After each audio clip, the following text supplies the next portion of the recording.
End-of-life care, terminal illness, suffering. These are all words and phrases that probably trigger an emotional or moralistic response in each and every one of us. If I add the words suicide, euthanasia, or mercy killing, our discomfort grows. In recent years, physician-assisted suicide has been made legal in many states, yet it remains a very controversial and widely debated topic. The words alone can cause a strong moralist, emotional response in people, and they should. Physician-assisted suicide is not just some light and airy topic.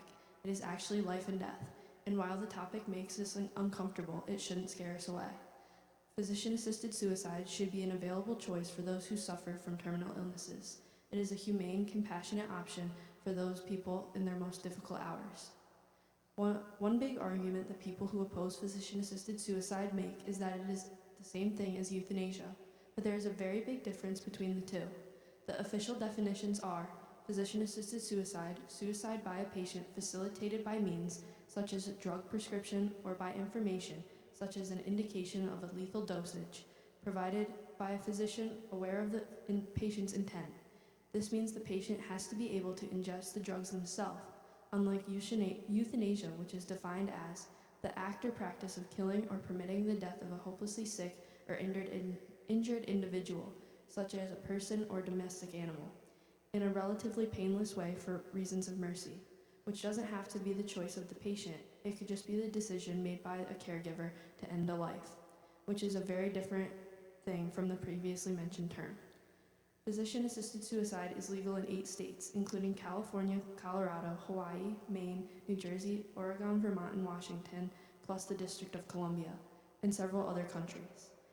It is a highly debated topic in other states because many people believe that it is morally and/or ethically wrong.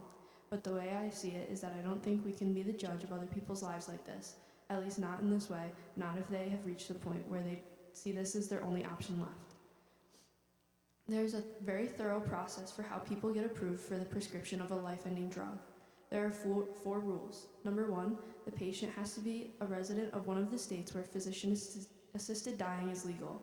Number 2, the patient must be mentally competent and able to make their own medical decisions. Number 3, the patient must be diagnosed with a terminal illness that will lead to death within 6 months. It is also a stipulation in most places that the patient must be seen by more than one doctor to confirm this. And number 4, they must be able to self-administer and ingest the medication without any assistance. The patients that seek out this solution are seriously ill and greatly suffering, and have a short amount of time left to live. This is for the people who have fought as hard as they can and have no more fight left to give, not for those who have just started their battle and don't think they can do it anymore. The kind of pills that are prescribed and taken are called barbiturates, and they act as a depressant on the central nervous system, causing sleepiness and relaxation for the patient. The dosage of barbiturates given is 9,000 milligrams, which is then mixed with something sweet to mask the flavor of the drugs. It takes about 20 to 60 minutes for the drugs to take effect. During this time, the patient experiences their body slowing down until they fade away. They aren't in pain anymore. Some stories from families that have gone through this experience can be really impactful. I found one on the Death with Dignity website that really stuck with me.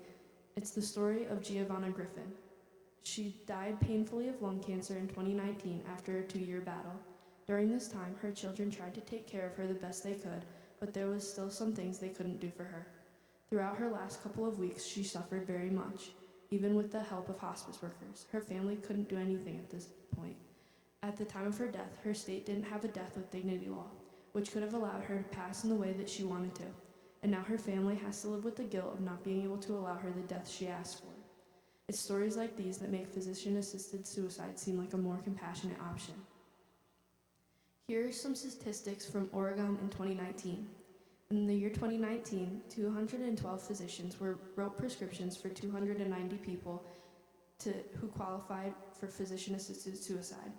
Out of those people, only 188 people actually used the medication to die, meaning that receiving the prescription isn't signing their death warrant. It's just giving the patient their choice and control back. That's what it's about a lot of the time, gaining the control back that the patient has lost due to their illness. And 75% of those people were 65 years or older. And out of those people, 90% were on hospice care at the time of their deaths. These are people who should be afforded their rights to die with dignity. That should be their decision to make. Imagine that you are diagnosed with a terminal illness, such as cancer.